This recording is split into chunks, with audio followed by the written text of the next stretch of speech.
All right, thank you, Steve. We have new information, a ruling from the Supreme Court today that will allow opponents to challenge Texas's highly restrictive abortion law while allowing the law itself to stand. That decision sparking nationwide criticism as well as concern. Joining us now is Dr. Shawn Wilson, professor of political science at Wright State University. Thank you so much for joining us, Dr. Wilson.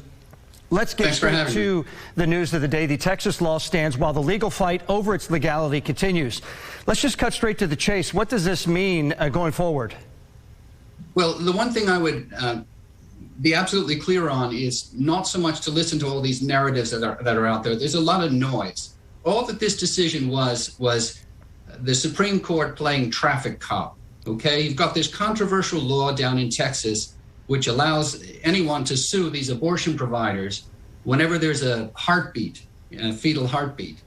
The difficulty is none of those, even though that law is in effect, none of those lawsuits have been filed. And the reason why is if you sue one of these abortion providers, they're going to sue you back. They can defend themselves in those state forums. Well, that's not good enough. They want to also have a federal challenge, a preemptive challenge.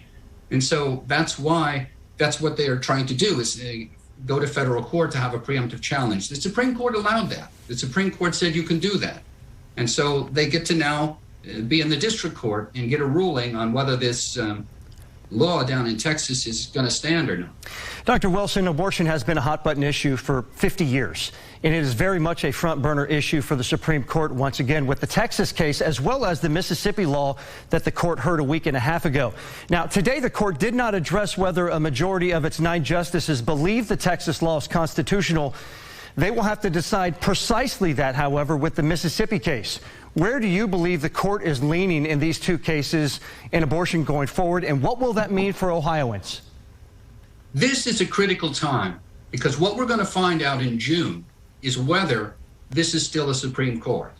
And I think what you're going to find is that it is, that what the justices are going to do is simply look at whether viability is the standard. It's possible that what the court is going to do is move that timeline back a little bit so that states can regulate abortions that get in the 5th month. Now, the question is whether the Mississippi law goes too far. It's only about 3.5 months. And so I think that we're going to get a new standard. They're clearly going to take a bite out of the apple. The question is, how big is that bite going to be?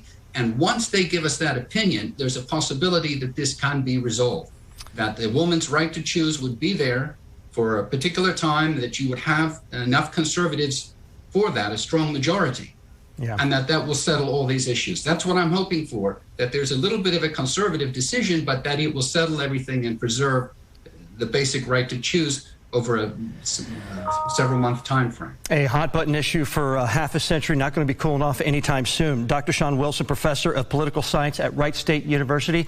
Dr. Wilson, thank you so much for spending some time with us. Yeah, thank you.